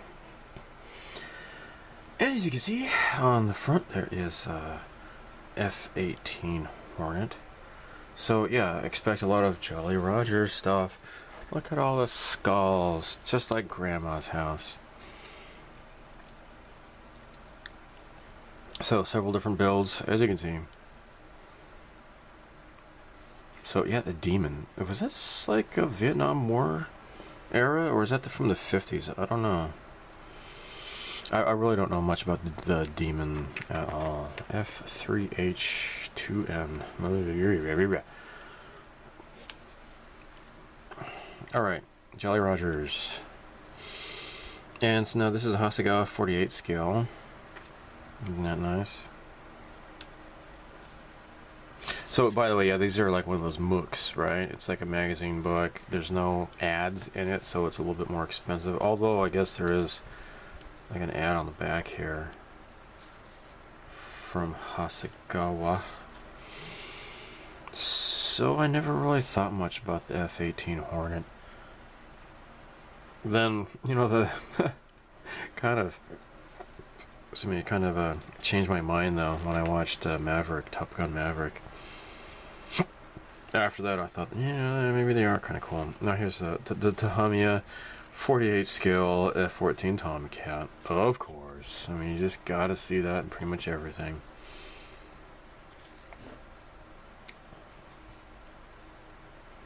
Almost makes me not want to ever buy that Tomcat just because. It's like it's so ubiquitous. The Jolly Rogers. Look at this. Alright, so you got some history here. Isn't that nice? Oh look. Oh look. It would take me a while to translate this. But there's that. Isn't that a vampire? What is this?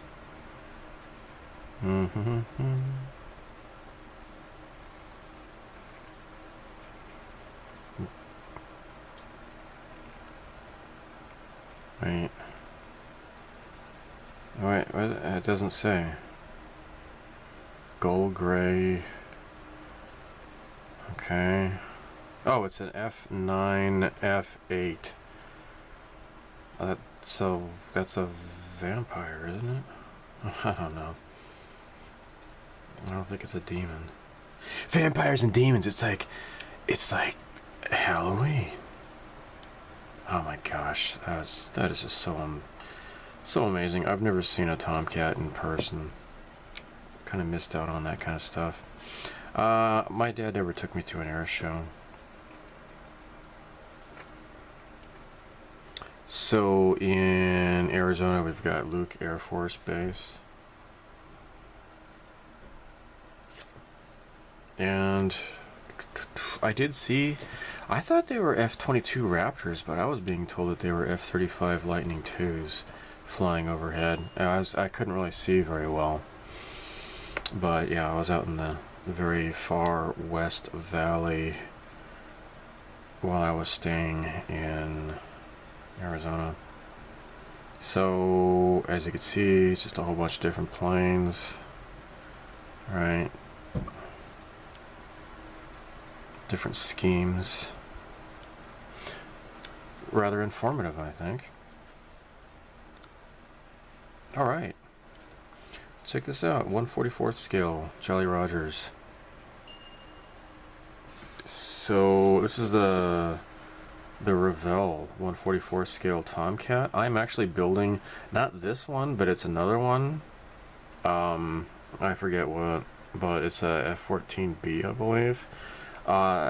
Revell did a really cool job with these 1/44 scale Tomcats. I do have that flanker, 1/44 flanker, and it was just like it's really bad. I finally found this part that was missing forever, and now that I have this, I can actually finish that kit. I just lost that part, and I was like, well, I guess I'm not going to finish this kit. I got like 1,000 of views or so on that build series. Corsairs, that is so beautiful. Oh wait, what are we looking at? This is a Tamiya 148 scale Corsair. And I like how they added, was it a 3.3 millimeter wire to make the brake lines on there. That's pretty cool. Nice detail. I like doing that. I need to try out rigging. I need to try that. That would be good. And F9 F8 Cougar. Again, this is another one of those planes that I'm just not familiar with. 1956. Okay. Yeah, 1950s jet fighters. I'm not... I mean, I don't know. When did the Starfighter come out? I have a couple of Starfighter models, like about 3 or so by Hasegawa. And of course the Phantom. Isn't that beautiful? The Jolly Rogers Phantom. And this is a Academy 48 scale. Isn't that great?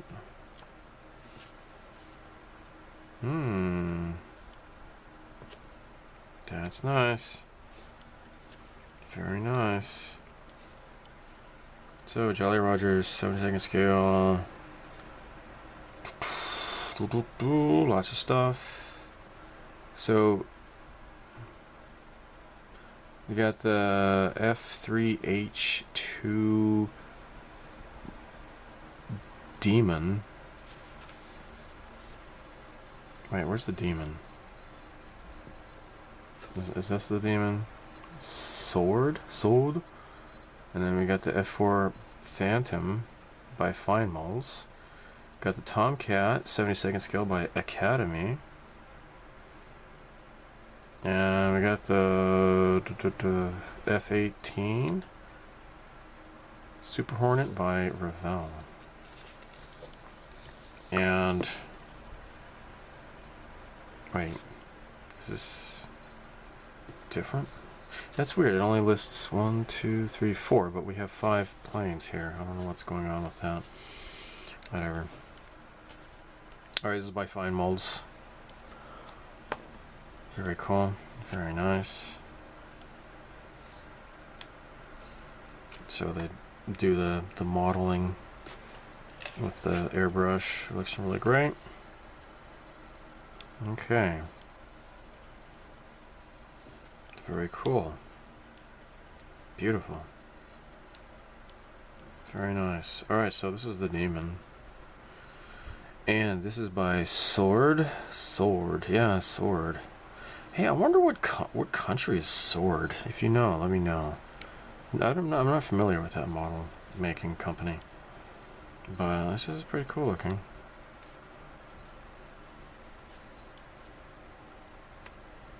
Neat. And Revell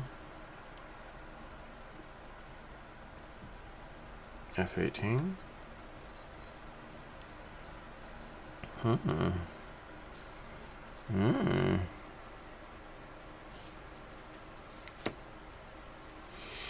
Very cool. Mother. Mother. Mother. And then this is the Academy 7-second scale. Oh, hey, but you know, it says here if you want to see this built, you gotta look out this. And I've covered this in a previous video. Tomcat Squadrons with a mysterious apostrophe S. Silly. Oh look, more history. That's what's really cool about these, right? You get lots of history. You like my wind chime? I think it's great. It's, occasionally the fan. I have an oscillating fan. It catches the wind chime hanging on the ceiling. So Tomcat Squadrons, history of VFA. Well now. Oh now. Some Messerschmitt. What does it have to do with VFA? Oh, look at that, skulls. Everybody likes skulls.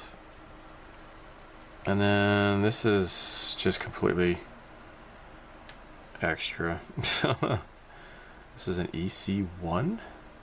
This is a Japanese self-defense force, I guess. That's pretty wild. And so yeah, I guess at the end of the book they kind of throw something, and now for something completely different. And I'm not familiar with this at all. But what do we got here? This is by Platts and it's 1/44 scale. Oh my. So there you have it. Oh yeah, there are some advertisements in the back. Yeah. So Leonardo Akihabara. There should be 3 locations. The one I wanted to go to, I was in Akihabara when I came back to America. And I wanted to visit the one that has a bunch of like SF models and stuff, and I think they moved. I'd have to look it up again. And since I don't have a smartphone, I wasn't able to look that up. Anyhow, neat stuff, guys. Candy, candy, candy, I can't let you go. I picked this up at Plaza. Gamer Gummies. This time it's Pac-Man by Power Bears. I had shown the Space Invaders gummy candies, and now this time it's Pac-Man. And oh look, there they are. Oh, they're so delicious. So yeah, 20% fruit juice from concentrate. It's got vitamin C and E. So yeah, that's pretty cool. Alright, so what do we got here? Oh my gosh, dude. There's Pac-Man. Let's just dump a whole bunch out here.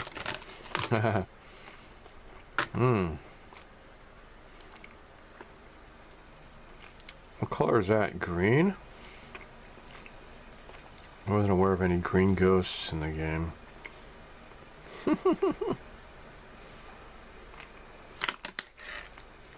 Yep. So that's what you get. You got red, orange. So the red ones are I don't know.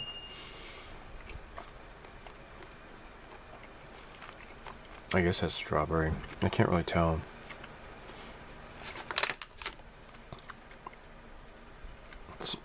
I'm guessing the Pac-Mans are probably lemon. It's just when stuff gets so sweet you can't really tell. But yeah, nice. Very yummy. And not entirely unhealthy either, so that's good. New toys! My friend Lou got this for my daughter. He gave this to me when I was in America. The Disappointed Sigh by Archie McPhee. I don't know who the hell Archie McPhee is, but the sound of disappointment. Alright, so it says right here, male sigh, female sigh. And that's not a female's voice, but I'm just guessing women's sigh, like And men sigh like, I wouldn't know. Shocked sigh. Oh, good Lord. End of the world sigh.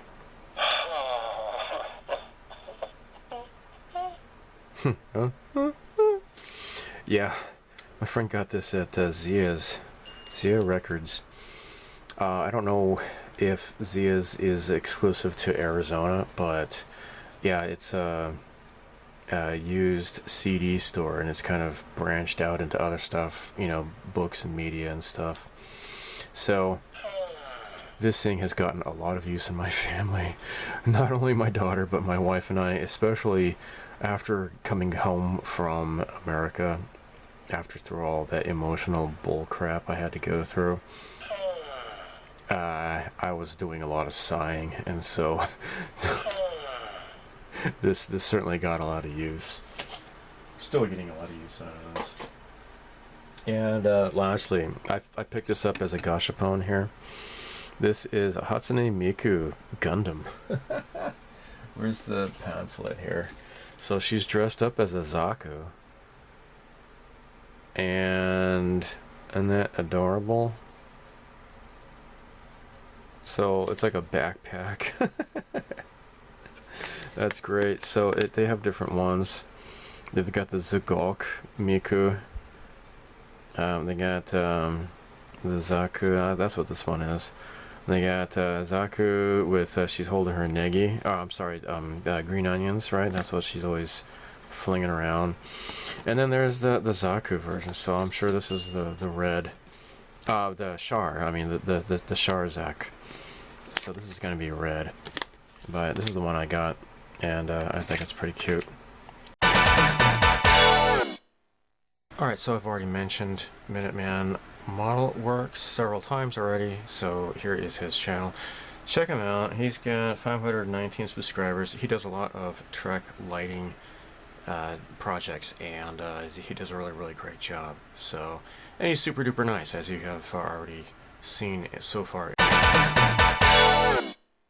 Now, moving on, this is on Odysee. If you have an Odysee account, please follow LemurKrazy. He is a viewer of my channel, and he has an Odysee channel. So, yeah, watch his stuff on Odysee. He's already created one video for YouTube, at least, which is the YouTube F15 group build for 2025. And now that my life is starting to kind of normalize a bit, maybe I can get back to working on my F15 model kit.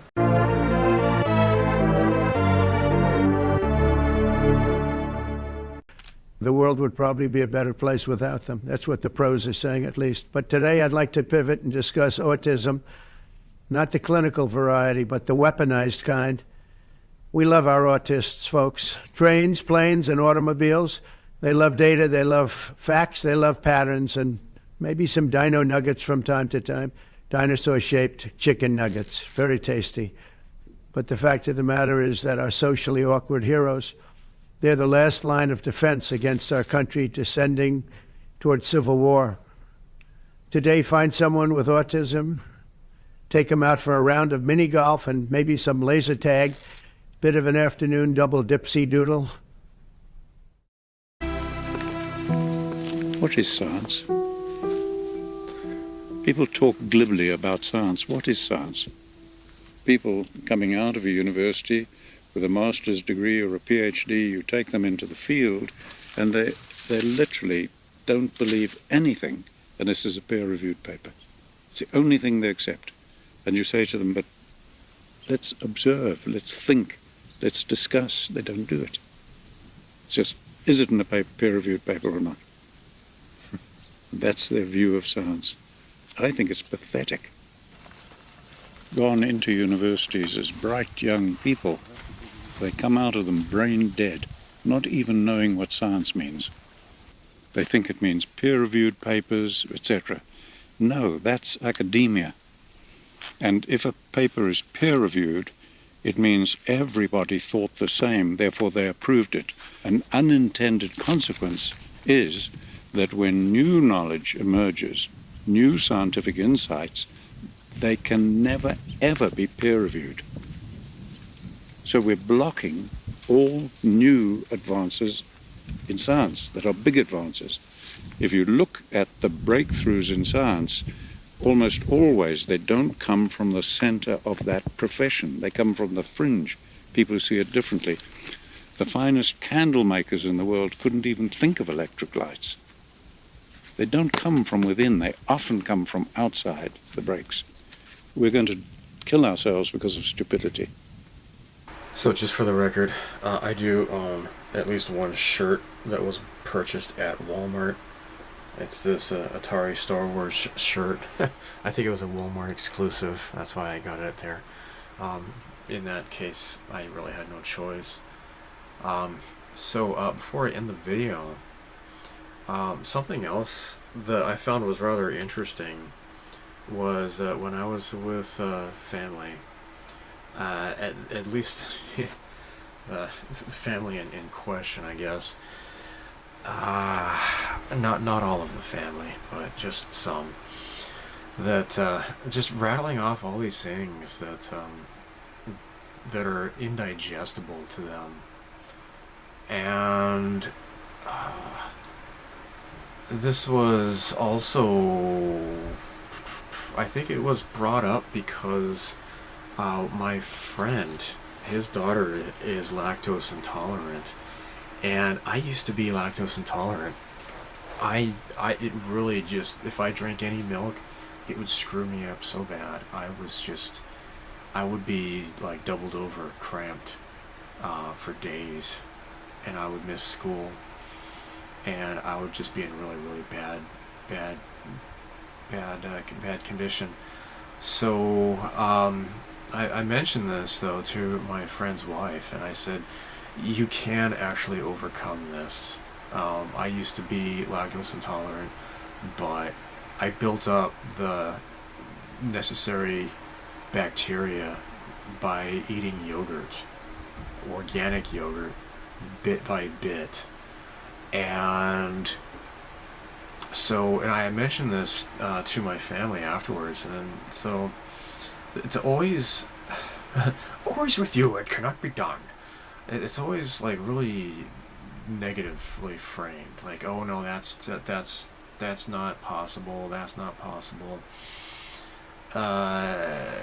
People who would complain about gaining weight, also it's always, you know, somebody else's fault or something. And meanwhile, I point out that, like, for example, there was like people and I was staying with could not digest milk, and so it was oat milk that was involved. And I'm like, I actually, this must be something new, because I know almond milk, whatever, of course there's rice milk, and definitely soy milk, you want to avoid that. I used to drink that when I was lactose intolerant, and I didn't know any better about soy back then, because this is like over 25 years ago. Well, no, I started like around 30 years ago. People just didn't know about soy back then, and we didn't really have social media or any way for people to really connect that way. But anyhow, yeah, it was just like, I looked at the ingredients, and it's like, basically you're drinking seed oil. Now, people who complain about gaining weight while they're basically chugging seed oil, and yet saying, oh, I don't believe that seed oil is bad for you, that's a conspiracy theory or something like that. It's all you have to do is just search like seed oil weight gain, and then look at all of the results that you get to choose from. So it's like, you just have to like lift a finger and do some research, right? But people just, they have tunnel vision, right? And when they're talking about like all these things, like, oh, I can't eat this, I can't eat that, can't eat this, can't eat that. And I was asked, Greg, how are you able to eat like anything without without having problems? And I mean, I think the answer is obvious, is I don't load myself up with junk. And that's probably just the most obvious answer. I mean, I don't have any food allergies. Now, like, I have a friend who, shellfish, right? It'll put him in the hospital. Stuff like that is unavoidable. I think it could be perhaps the result of needles in people's arms, perhaps when they're infants. I don't know. I am certain that autism comes from that, though. But yeah, of course you can't be perfectly clean, but if you strive for a healthier, cleaner lifestyle, I think it just requires a little bit of homework, but once you can spot things, then you can actually live a better life. So seed oil is like any sort of, like, cottonseed oil, rapeseed oil. Oh, they call that canola oil in America. Corn oil, all of those. They're all from seeds, right? And avocado oil is good. Olive oil, of course, is the best. But sometimes it is unavoidable. But what you want to do is just reduce that kind of stuff as much as possible. It reduces inflammation and inflammation in your gut, and that would probably reduce a lot of digestion problems. And just me mentioning this kind of stuff, like, basically on that last night is like, oh, well, you think you're better than me, don't you? It's like, no, if I didn't care, I wouldn't say anything, right? I'm offering point of view that maybe they're not used to hearing, but they just completely took it the wrong way. I wasn't being, like, supercilious about it and, condescending or anything like that, but that's how it was taken. And it's like, I completely give up, totally give up. But that's just one of the reasons why I'm just really excited about what RFK Jr. is doing in the United States, because what happens there will have a ripple effect across the entire world. And that's what I'm really looking forward to. Now, when I was there, I got to enjoy In-N-Out Burger, and it had been recommended to me because they fry their French fries in tallow, and they don't use the seed oils anymore, right? The ketchup, they don't use the high fructose corn syrup, right? So obviously, eating fast food is not like the healthiest, but if you can make that healthier, then it's not so bad, and you can enjoy, and maybe you can't, you don't have to be so feel so guilty about it and such. But so that company is on board with the To Make America Healthy Again, MAHA movement, and again, it's really exciting for me, and I just really hope and pray that this is going to just cause a ripple effect across the world. And of course, I definitely pray for RFK Jr.'s safety, because the people who he is going up against, they are not happy with what he is exposing.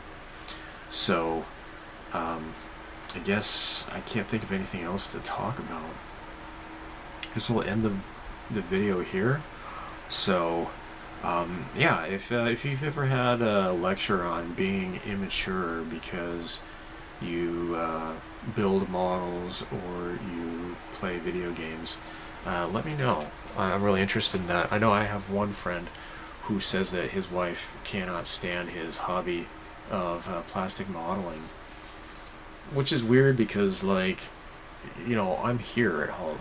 If I'm here at my desk, my hobby bench, working on stuff, if my wife wants me to help with the laundry or whatever, I'm right here, right? So that's a big difference if I'm like rock climbing, where I can possibly fall and you know, die, or if I'm going to get a sports injury playing softball because I don't want to pretend like I'm young again or something, or you know, fill in the blank, you know, whatever, any myriad of things that people would rather do, like hunting, for example. You're gone for an entire weekend at a time, right?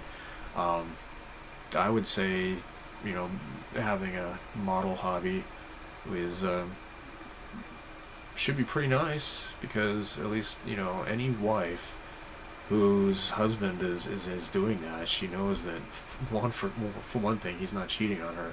She knows where he is, and two, he's available. So if she needs help, you know, there you are.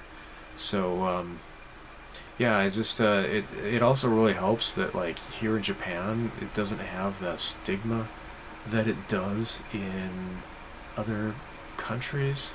At least in the United States, there's this prevalent idea that if you build models, then it's like, you know, kid stuff. Kids can't really do, you know, like Ray here on my desk, right? A little kid can't do that, that's for sure. So, and then of course, you know, John Dykstra and all those, I can't remember the names of the people though, but all the people who are involved with model making when it comes to Star Wars and such, all those movies that were made. Yeah, it's certainly an art form. So anyhow, I'm going to end the video here, and thanks for watching. And it's just been quite a wild month, but as of right now, it is September 1st. And I did talk to my dad, and he's taken a look at his bank account, and he says that there's no money that's disappearing out of his bank account, so at least that's good. So still, it's just, I just don't understand how people can bring themselves to screaming at family members for the stupidest reasons. But yeah, it's just, I guess there's nothing more to really say about that. I just don't want to go into too much detail about that. So anyhow, until the next video, live long and prosper. May the force be with you. And so long, and thanks for all the fish. And if you are interested in joining the F15 YouTube 2025 group build, please let me know in the comments below. Thanks. Bye.